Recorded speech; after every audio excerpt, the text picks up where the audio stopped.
List here today. Firstly, the man returning to the lineup with us here. Hey, I'm back from retirement. I'm back. Wadi, are you, man? Good morning. Good morning, Wadi. Good morning. And I am so happy to be back. And I am, like I said before we went on there, and I am glad that my friend Joshua is here so that I can stay as player manager like this. No, you can't, sir. Good morning, Joshua. Welcome. Good morning, Lily. Good morning. Welcome back. Yeah. So, obviously, this week has been the week for the ADC, the African Democratic Congress, and the coalition, and they have covered the headlines a whole lot. And because a lot of questions have been raised about them coming together, and one of those is something we touched on yesterday on the show about, who will they be moving towards as the candidate for the presidential candidate for the 2027 election, and talks about that continue. Yesterday, Rotimi Amechi was on national TV, on Channels TV, and we had an interview, and then a question was posed towards him, and he said that the president of Nigeria for 2027 should also come from the south, which brings further questions. What happens to the political ambitions of Atiku? Is this something that has been discussed within the ADC? Have they agreed within themselves that it's going to come from the south? And if that is the case, does this now pave way for the likes of Amechi and Peter Obi to be the front runners in the ADC as potential candidates or flag bearers for the ADC? Well, it seems like that's the case, but I have problems with those arrangements. They're so primitive. You say you guys are forming a party to deliver us from Pharaoh, and then what you're talking about is zoning, and this has always been the big issue with Nigerian politics from day one. Zoning, who gets, where does it go to, where does it not go to? Now, to look at the facts the way they are, we saw Peter Obi's side put the fact that they sent a one-term proposal to the coalition, but we didn't hear Atiku say this is what he proposed.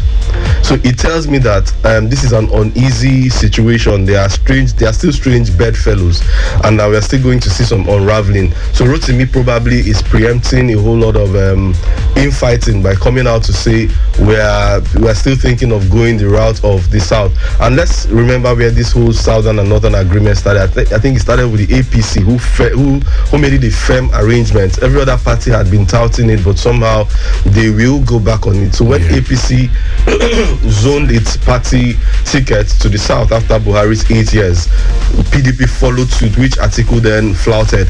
Now that was also a very big issue with Wike that caused a whole lot of issues within the party, aside the funding issue. Now Atiku has also come out clearly to state his position about this. So they are all hanging on the fact that we have a common enemy. So once we take out this common enemy, or once we have this common enemy in our sights, a lot of things will take care of themselves. But I think that is not the truth, and they're not being honest with themselves. And like I said, this conversation is primitive, because we know what quality, what kind of person does Nigeria need.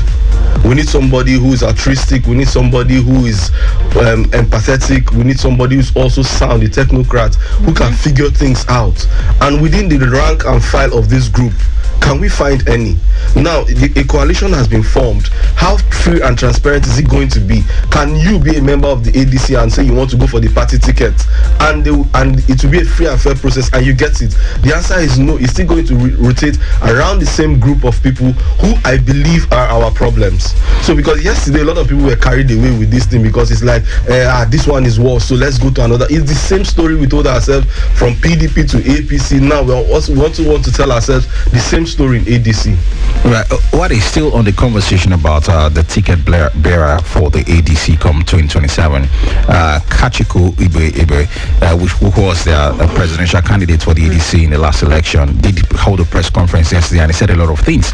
One of the things he said there was, when they approached him, the coalition approached him initially, they told him categorically that Atiku was going to be the presidential candidate for the ADC. So you're looking at all of this. Does it seem like trouble is brewing within the camp that just came together?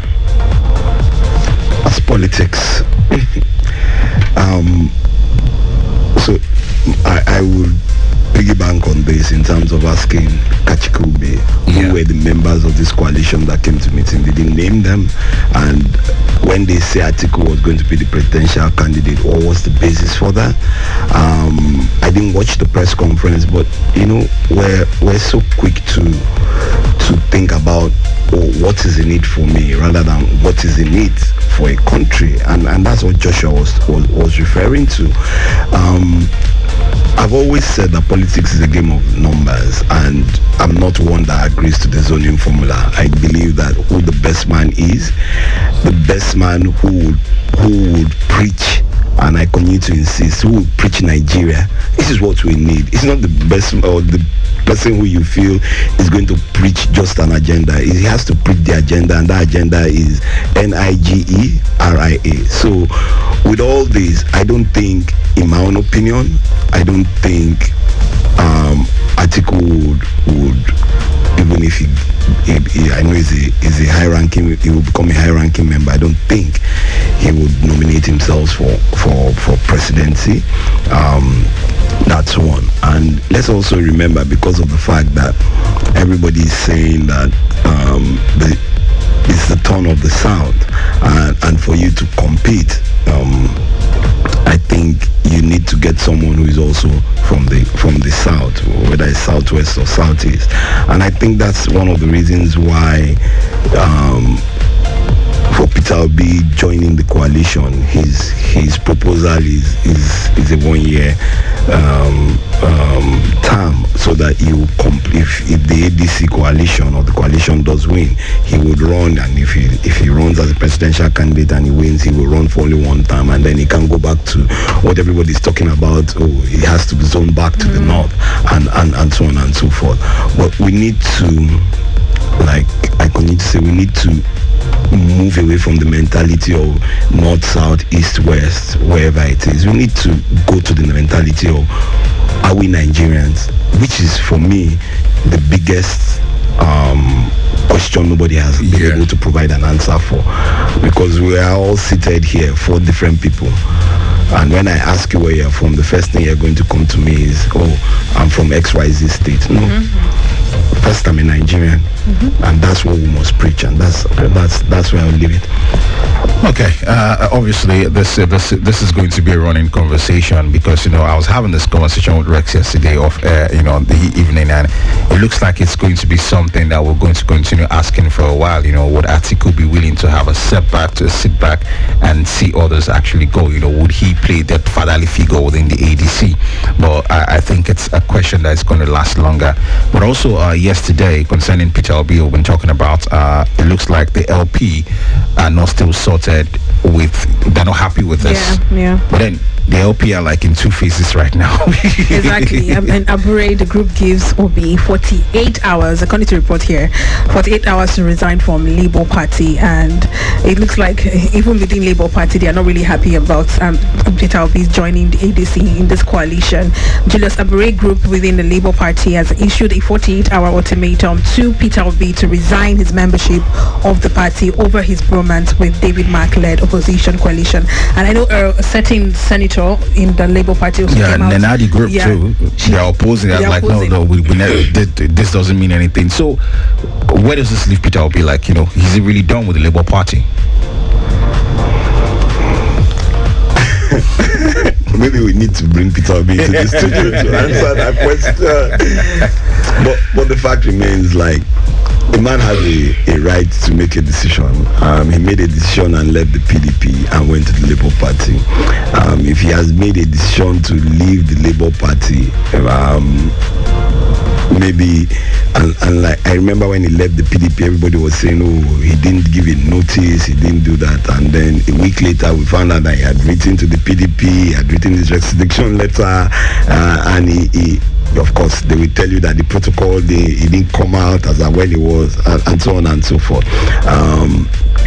So where does he leave him? It leaves him with his own ambitions of wanting to be president of Nigeria, and where he feels is the best platform for him to run, or to get a chance to run, or to take a shot at the presidential candidacy again.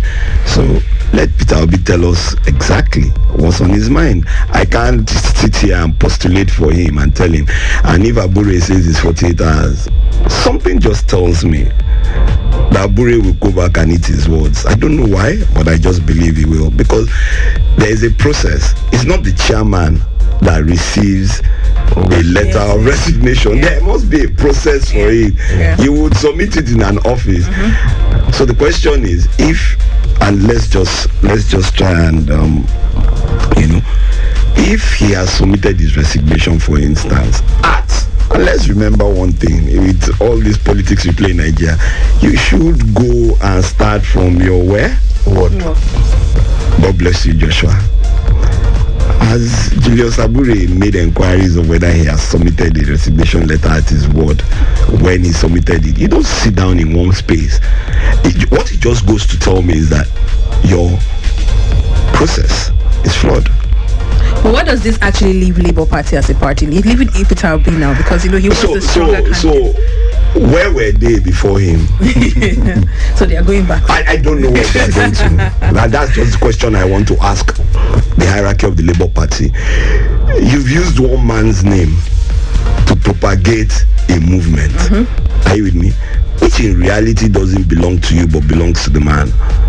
And we need to move away from that. What is your own curriculum?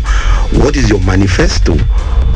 Your manifesto cannot be based on Wade or Ini or Onome or Joshua. Your manifesto must be based on concrete ideals as an organization. And processes must flow. And like I said, and just to conclude this, it has been agreed that for you to resign for a party, you start from your ward. All right, so thank you very much. I'll come back to you, Joshua, quickly. Just hold your thoughts, please, and lose your train of thoughts. We have to go on this quick breather here. All right, we're into the second half of the show here. City Press here on Breakfast in the City on City 105.1. We run the city, 7:46 right here.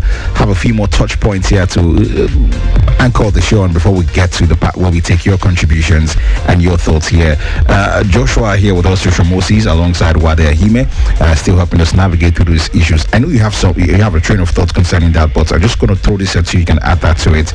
Wade says something about Labour Party having ridden the wave of Peter Obi and the obedience movement. He's now away from there.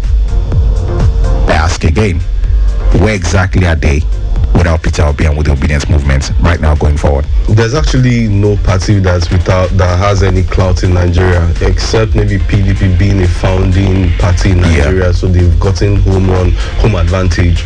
But you will notice that most politicians build followership independent of their political party.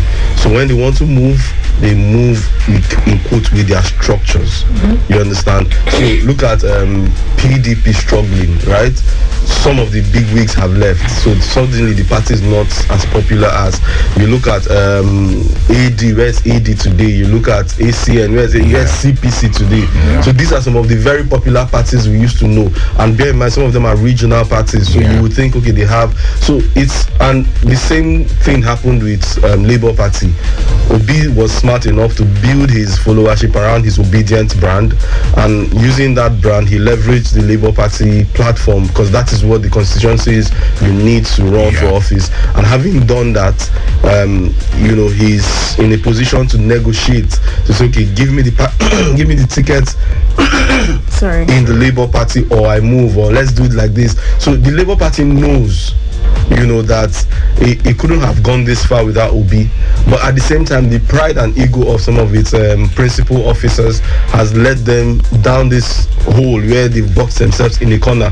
Obi's negotiation tactics with ADC is also on the fact that I'm coming with a strong block of obedience. Kwankwaso is also negotiating with, I'm coming with a strong block of Kwankwasia movement. Mr. President also has his own group, and so if you don't have that, and I think that's what politicians are now banking on, build a personal brand, build personal popularity, then look for a special purpose vehicle and ride on it. So this idea that political parties are relevant is only to the extent that you need them to go to the polls. Anything aside that, if you have independent candidacy in the Nigerian constitution, trust me, coalitions like this will be difficult to form, because you can ride on your personal wave. So I think the Labour Party is in its twilight. The only thing that can save them is if they join a coalition with APC this time around, or you have a candidate that's as popular as somebody like Obi that can take up the gauntlet from the. But other than that, this is almost good night for them. All right.